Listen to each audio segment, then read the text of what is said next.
أعوذ بالله من الشيطان الرجيم بسم الله الرحمن الرحيم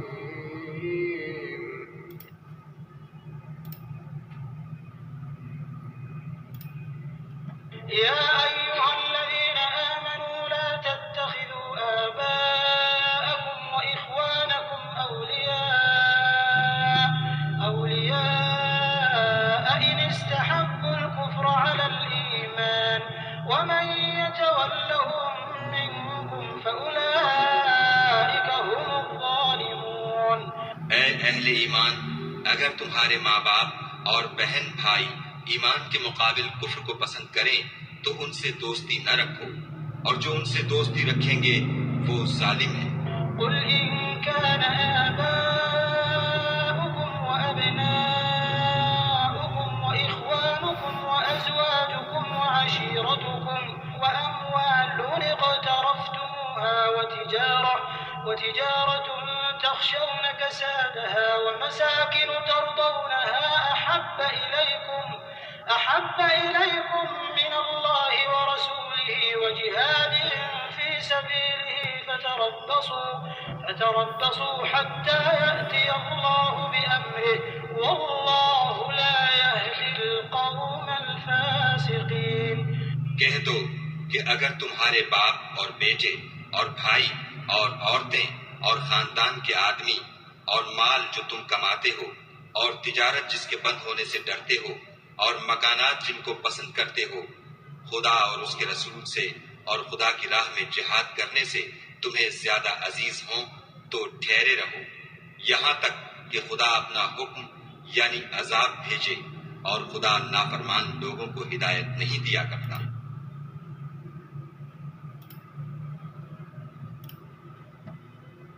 O you who have believed, do not take your fathers or your brothers as allies, if they have preferred disbelief over belief, and whoever does so among you, then it is those who are the wrongdoers. Say, O Muhammad, if your fathers, your sons, your brothers, your wives, your relatives, wealth which you have obtained, commerce wherein you fear decline, and dwellings with which you are pleased, are more beloved to you than Allah and His Messenger, and jihad in His cause, then wait until Allah executes His command, and Allah does not guide the defiantly disobedient people. अब ये इब्राहीम अलैहिस्सलाम को पूछा बेटे की मोहब्बत ज़्यादा है दिल में, फरमाया नहीं, फरमाया फिर काटो उसको। तो ये टेस्ट सबको देना पड़ेगा। तो अल्लाह कह रहे हैं कि इस कदर खौफ से जान माल में तुम्हारी आजमाइश की जाएगी। तो अब ये दिल में मोहब्बत दुनिया की, लोगों की, अपने रिश्तेदारों की अगर है, और अल्लाह फिर बता रहे हैं कि अगर अल्लाह उसके रसूल से ऊपर है तो सब्र करो, अभी तुमको बताते हैं। तो ये सारी दुनिया अल्लाह के कब्ज़े में है, अल्लाह के हाथ में है, आखिरत भी अल्लाह के हाथ में है। अल्लाह की बात मानेंगे तो फ़ायदा है, अपनी चलाएंगे तो टोटल लॉस है। तो रास्ता तो वही है जो अल्लाह बता रहे हैं, और अल्लाह सीधा रास्ता बता रहे हैं।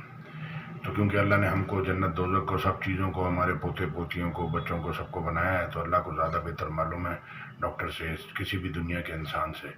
जज़ाकल्लाह खैर, आयत में साथ में कॉपी पेश कर दूँगा। तो ये सारे मसलों का हल कुरान में है, बीमारियों की शफा, रिज़्क़ की तंगी, इलाज, सारी चीज़ें, हर चीज़। अब ये सारा माशरा जो दुनिया ख़राब हुई शिर्क की वजह से, तो दिल में लोगों को समझते हैं जी मेरी होशियारी की वजह से हुआ, फलाने की वजह से हुआ। अल्लाह का जिक्र ही नहीं है। अल्लाह ने हमको बचपन से लेके यहाँ तक पहुँचाया, आगे फिर हमको मारेगा, फिर वापस ज़िंदा करेगा, हमको खिलाता है पिलाता है, सारी चीज़ें अल्लाह ही करते हैं।